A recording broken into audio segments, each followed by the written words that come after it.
Well, good morning and welcome to another Sunday morning coffee with Dr. Childress here. So, today I'm going to be discussing the destruction of families in the family courts and the potential solutions you might have, but I don't think they're actualizable at this point. So, let's talk about what's going on in the family courts. So, right now, there's two primary options. And so we have the destruction path or the success path. The destruction path involves getting a forensic custody evaluation. They'll take about 6 to 9 months, cost between maybe $10,000 to $40,000, somewhere in that range. It'll take about 3 to 6 months. They will not return a diagnosis. They'll basically just report what everybody said and then offer some opinion, typically not a very good opinion, and it doesn't lead to any treatment plan. And there's because diagnosis guides treatment, you don't have a diagnosis, and the diagnosis we're worried about is child psychological abuse by the allied parent. So basically, that leads to the destruction of the child's life and the parents' lives. And I've watched this path for 15 years now in the family courts, so that's a pretty known path. The other path, the one that's successful, is you get a diagnostic assessment and you get the persecutory delusion, factitious attachment pathology diagnosed, and that's the child psychological abuse, creating a delusional thought disorder, and factitious attachment pathology is child psychological abuse. So those are all DSM-5 diagnoses, and you get those assessed, you get them diagnosed, and then you go into a treatment plan for the child abuse, which is to protect the child. So that is the path of success, is a diagnostic assessment. Now, the problem is you're not offered that. Okay, so when you're in the family courts, as soon as you're in the family courts, you're only offered the one approach, which is the forensic custody evaluation to your destruction. And so that's basically what I've watched over the last 15 years. I'm telling you, everybody, that we need a diagnostic assessment, but the forensic psychologists aren't providing it. No one's providing it. And you're having a tough time cobbling it together on your own without any mental health support.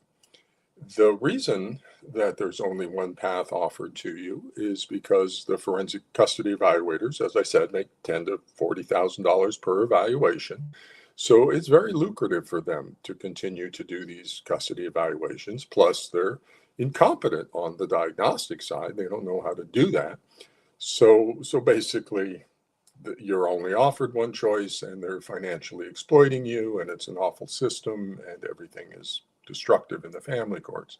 So that's you're looking at the current system, and you're looking at your current life in the family courts. So if you're a parent in the family courts, this is what's going to happen, and it's 100% assured it's going to be destroyed. Now, what also occurs sometimes is you get the custody evaluations, they're awful. So then you seek a second opinion on them. You can seek a second opinion from another forensic psychologist. That's the traditional way, and they all fight in family courts, and good luck with what you get.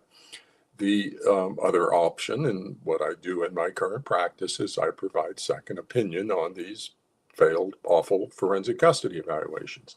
Now, let me talk a little bit about that, because the way I used to do it, you bring me your custody evaluation, I'd have to go through it line by line because the ignorance was so dense, and I would extract the symptom information, I would apply the established knowledge, I would point out all the ethical violations, and so I'd have anywhere from 150 to 300 page appendices, which would go along with my 25-page report. My line by line analysis took a lot of time. And so it's obviously more expensive to get that amount of time, but it's like a surcharge. So now not only do you have to pay for the forensic custody evaluation, you now have to pay for my second opinion review on it. And you notice off of this as well that it doesn't lead to a diagnosis, okay? Because I can't make a diagnosis from a second opinion. So you'll still need a diagnosis and for a treatment plan. even after my second opinion, it just saves you from the immediate destruction. And I can tell you what the pathology is that you look like. But I'm in Seattle. You're wherever you are. You need a mental health person where you are to do the treatment. So this is, while an option to save you from immediate destruction, it's not really a good option in my view. The better option is not to do the first one at all and get a diagnostic assessment. So there are parents who are trying this one. Now, in order to do that, because it's not offered, nobody knows how to do it, no one's competent to do it. What this involves is getting court orders for me to participate through telehealth on the diagnostic assessment and then also potentially on the treatment.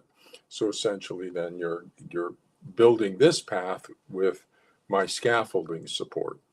And so there's some parents who are trying that, but your attorneys are really bad. They're financially exploiting you as well. So they're not understanding the court orders or getting the court orders or care about the court orders. They're just moving down the old path of your destruction because they make money no matter what. In fact, they make more money if you're in litigation than if it's actually solved. So basically, this is what you're looking at. Okay, so if you're in the family courts right now or anytime in the past 15 years, this is your situation. And there's no option. Your family's going to be destroyed. Your life is going to be destroyed. And that's what you're looking at, unless you can cobble together one of those other options. So the first option is the second opinion review. And what that does is, if you're headed for a bad forensic custody evaluation that's not looking like they identified everything and it's just going down that course you either saw, then you get that report over to me. I'll do a second opinion on it, and we see if we can get a proper diagnosis, and I'll be consulting with mental health people if they'll consult with me. I mean, I can't, you can lead a horse to water, you can't make them drink. So that's a problem. Now, in my consulting practice, right now, I'm using artificial intelligence. I'm using ChatGPT 5. And let me say something about that. It's not an off-the-shelf ChatGPT 5. If you just started using one, that's not going to be the one I use. The one I use is within my practice to help me with document review. They do language or a large language model. Document review is great, and their reasoning is really strong. However, they need to be ethically contained. So I've got my ChatGPT 5, I call it Max. I've got Max ethically contained within the APA Ethics Code. Two standards are really vital in that. 2.04 bases for scientific and professional judgments. That requires Max to apply the highest level of scientific knowledge. He's not running around to the internet grabbing. He's applying real good stuff. Bowlby, Tronic, Minuchin, all the top DSM-5, all that kind of top level knowledge, that's 2.04. In addition, he's properly qualifying the diagnosis or the pathology or the patterns that he sees. And that's what he's looking for. ChatGPT looks for patterns in language. We just look for the patterns of pathology under my supervision. And so he's looking for those patterns, and he qualifies them according to certainty. He knows what the statistical probabilities of the different paths are. So qualify it to degree of certainty and also to our role. Okay, we're not there to make a diagnosis. That's not our job. We don't have duty of care. That's the job of the person who's seeing the patient. Okay, and so that's their job to do their job and make the accurate diagnosis.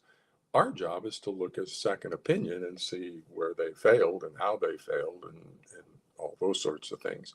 So that's one thing. He's ethically contained and he's trained on the highest knowledge. He works with Dr. Childress. Okay, so I've got him looking for some top tier stuff. And what we do, the training process, I just went through it with Max. The training process is not only a pattern from family systems, it's recognizing how that pattern from family systems, the cross-generational coalition, fits with the personality pathology of a narcissistic borderline dark. As soon as you get that splitting, you say, well, what that adds splitting to a cross-generational coalition, now you're going to see a different pattern. Then you add the attachment pathology. What does authentic child abuse look like? What does a false attachment look like? Induced one. And so you get all, and they're all interrelated. And that's where Max is great, because he's not looking for this pattern. He's looking for a full pattern sequence, and AI is great in that. And and then he does it under my supervision.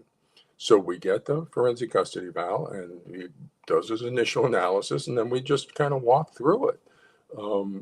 And that produces a chat dialogue of my asking about domains or looking at things, and then the chat GPT-5 Max will be answering his analysis of the situation. That is then documented like a direct examination of the AI's reasoning, and I provide that chat to the parents and the attorney. So you can look at what the judge can look at what the chat GPT's analysis is. And then after we finish that, we do a little report on it. And I say, okay, Max, now we're ready to do the report. And we walk through the report steps. All of it's occurring under my supervision. Okay, so Max is not, AI is not running wild on this. This is an AI I have incorporated into my practice because, oh my God, they're amazing. Okay, so I've got it ethically contained, properly trained, and now the Chat GPT-5 is working in my practice. The reason I name my AI is to indicate that these are not off-the-shelf AI. I call them wild AI. These are Eliza and Max are ones that I trained up and got them ethically contained, and I use them in my practice. So that's that situation. Now,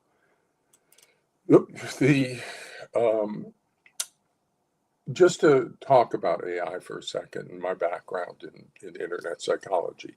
So I'm not just winging it here. I actually have a background in internet psychology. So first off, let's just take a look at the presentations I've given.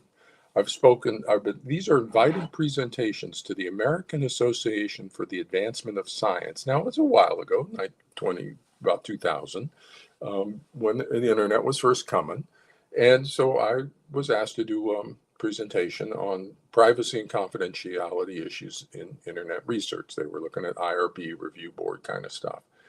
And then I was invited to do a presentation over in Munich, the World Health Organization, on the ethical issues of online psychotherapeutic interventions. And the invited part means it was their dime. They paid for me to fly over to Munich and do that presentation. And so my wife and the family, we turned it in family vacation over in Munich. And then also I presented at the American Psychological Association on the potential risks and benefits of online therapeutic interventions. So that's the first thing to realize. Okay, I come from a substantial background of understanding the issues involved with internet psychology. In addition, I have peer-reviewed published journals on this. Dr. Hasseman and I wrote one on the emerging relationships of psychology and the internet. Proposed guidelines for conducting internet intervention research. That's in the journal Ethics and Behavior. I've also got the journal Medical Internet Research on the ethical issues of providing online therapeutic interventions.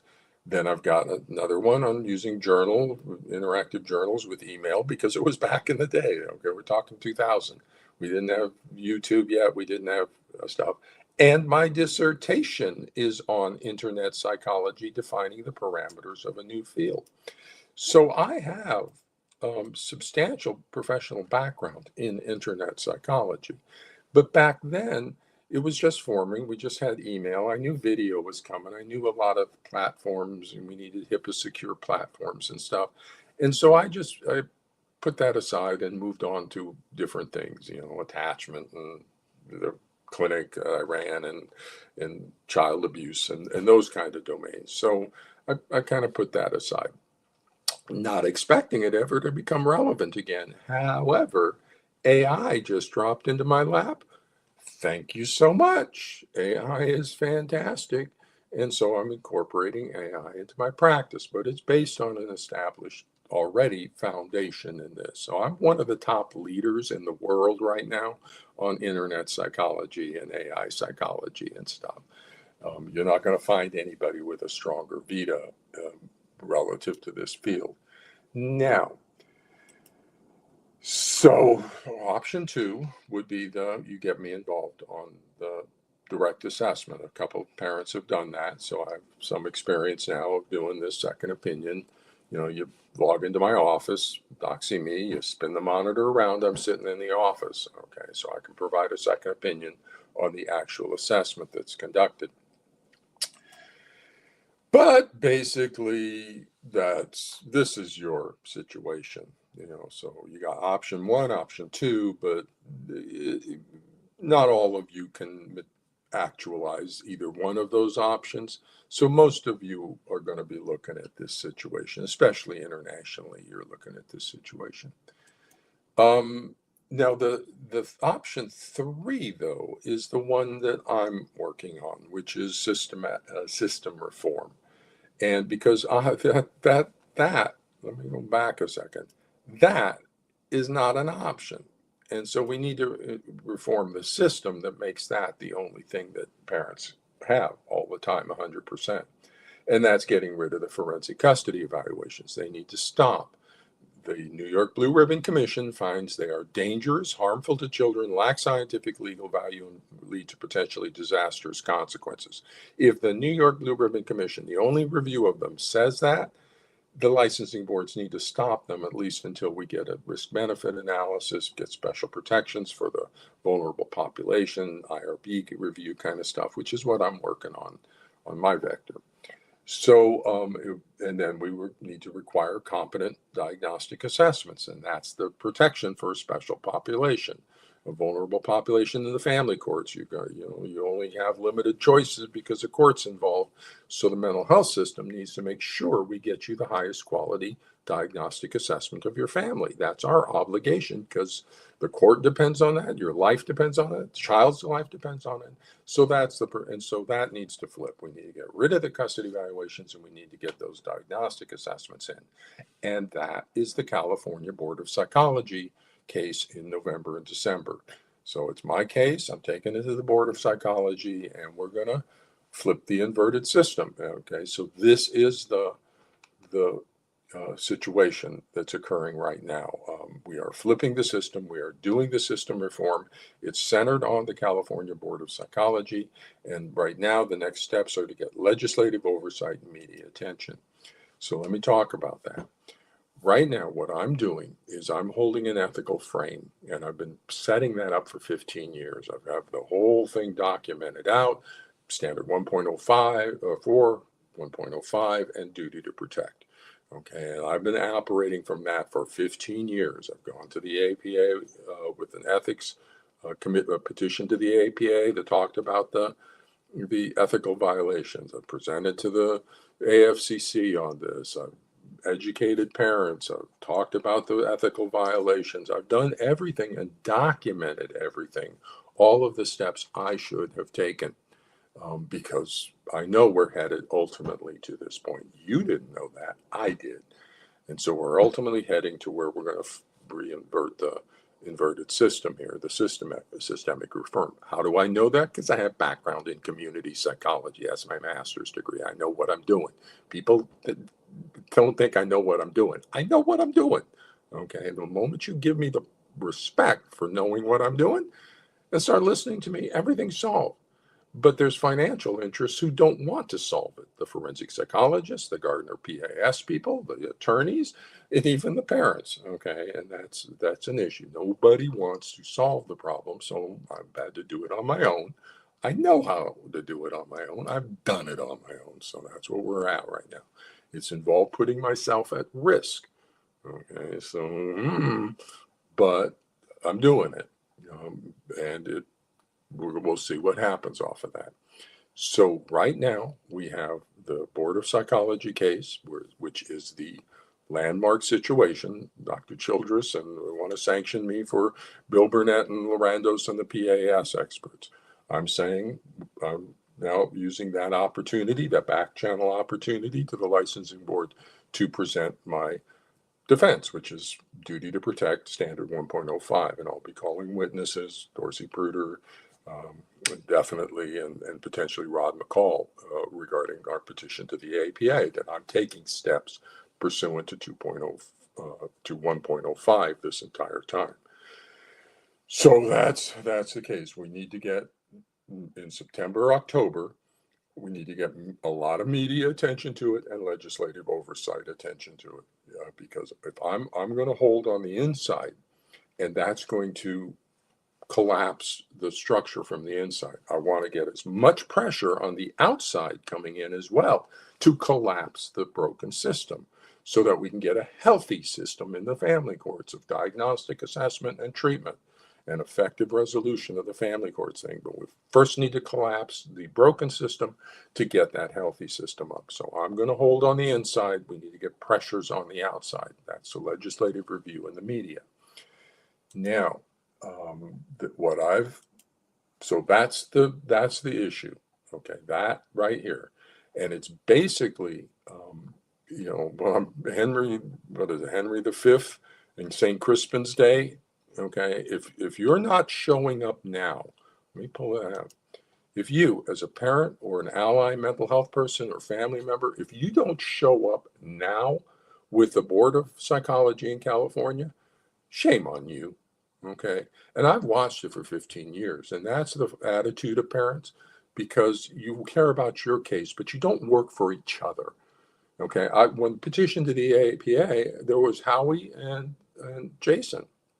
Michelle, okay, where are they now? Nowhere to be seen. Okay, because the moment your situation either resolves successfully or resolves in destruction, you parents move on with your lives.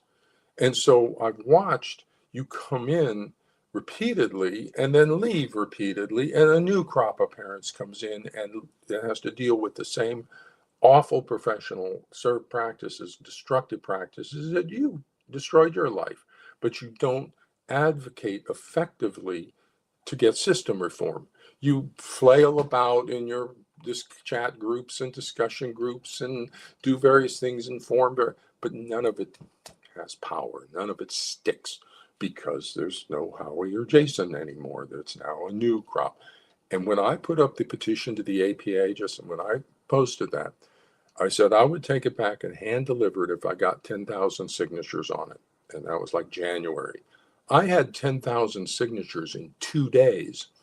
2 days, 10,000 signatures to that petition. By the time we went back there, it was 19,000, okay, in June. If I do that now, I'm going to get 100.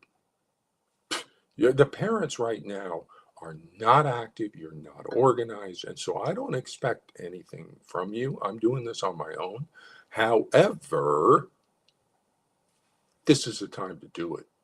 If ever you stood up, this is a time to get system reform for all children everywhere from here on out.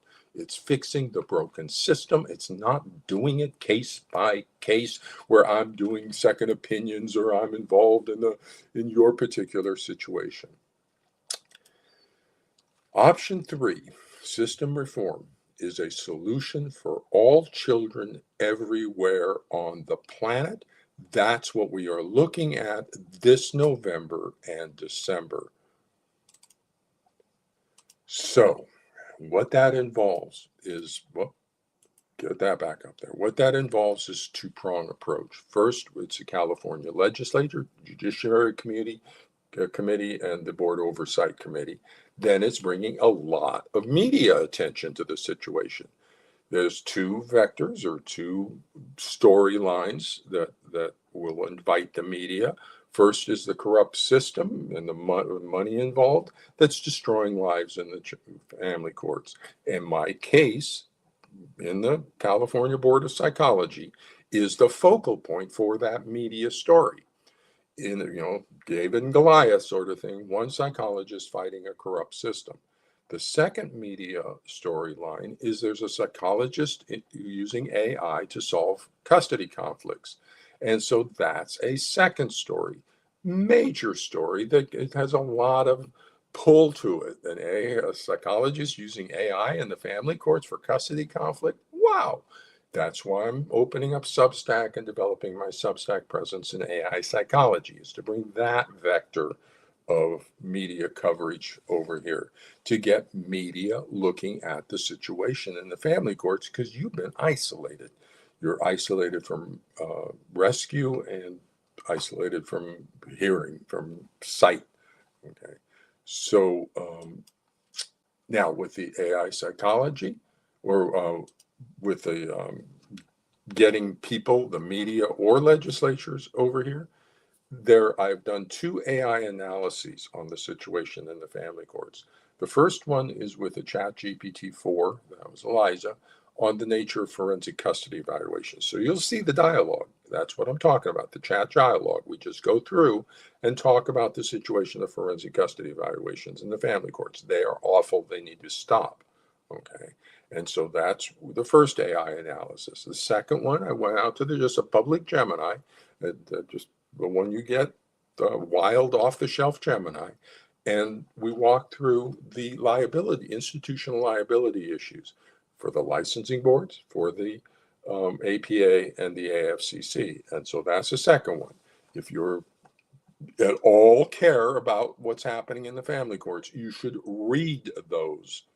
Okay, don't be lazy. Read them and find out what the situation is relative to the forensic custody evaluations, relative to liability. When you read Gemini, Gemini brings up the issue of a class action lawsuit. I absolutely agree, but neither Gemini nor I are attorneys. Okay, so we're just looking at it going, you're a class of people. There's systemic ethical violations and the systemic kind of abuse issues. Now, take this, extrapolate this out with me for a second. If the California Board of Psychology puts a moratorium, puts a hold on forensic custody evaluations, saying, no, we need to stop those, then that admits that my position has been right all the time, that this is an unethical practice, it's harming parents in the family courts, but now it has to stop, and opens them up for legal liability. All the licensing boards, if they were to take forensic custody evaluations off, they admit they're dangerous, which is what the New York Blue Ribbon Commission finds.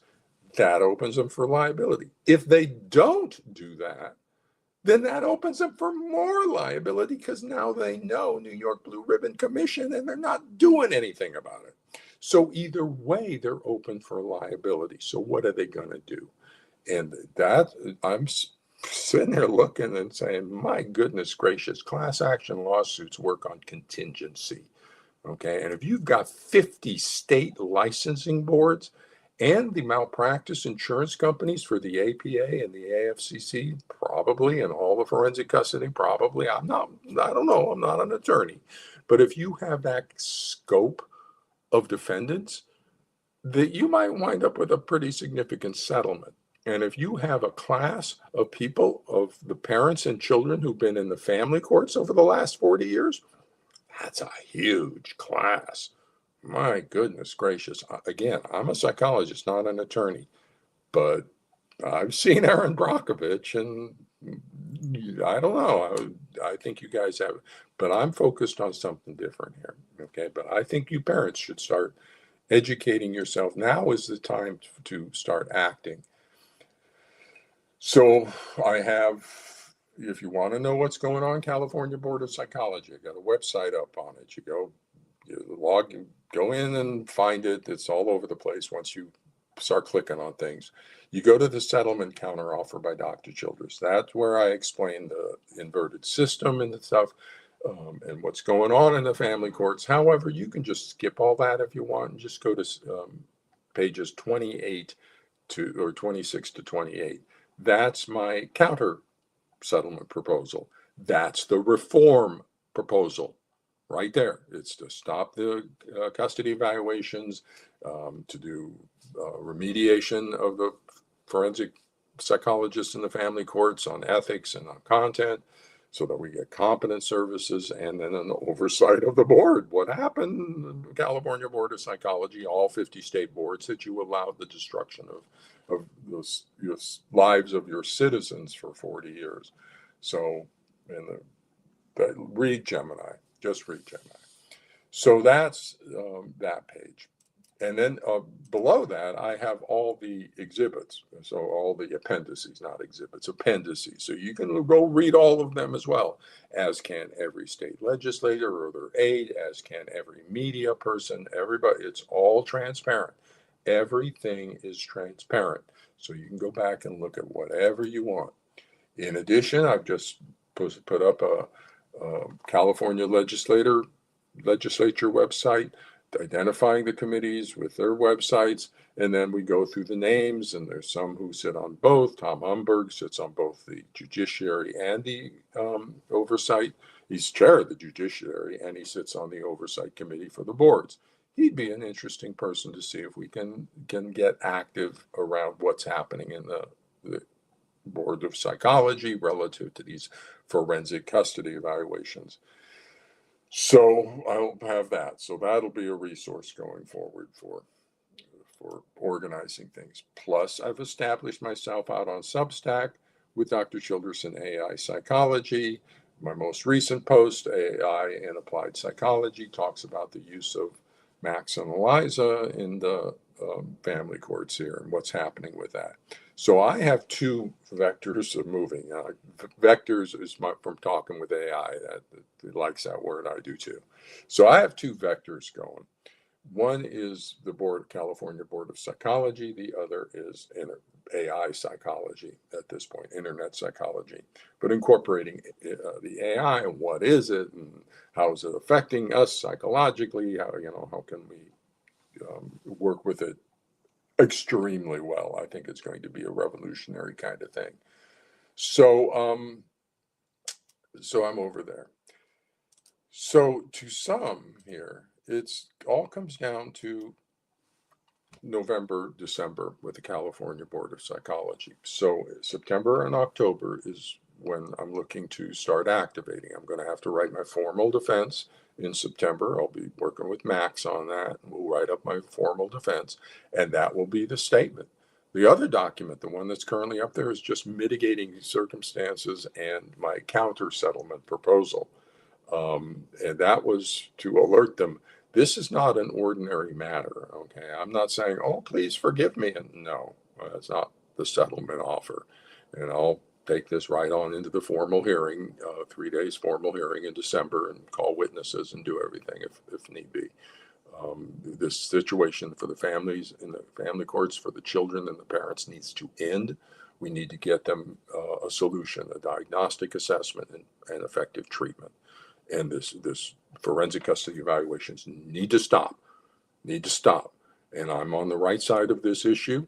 And I figure no matter what happens off of this, I'm going to come out okay on this because I am on the right side of this issue.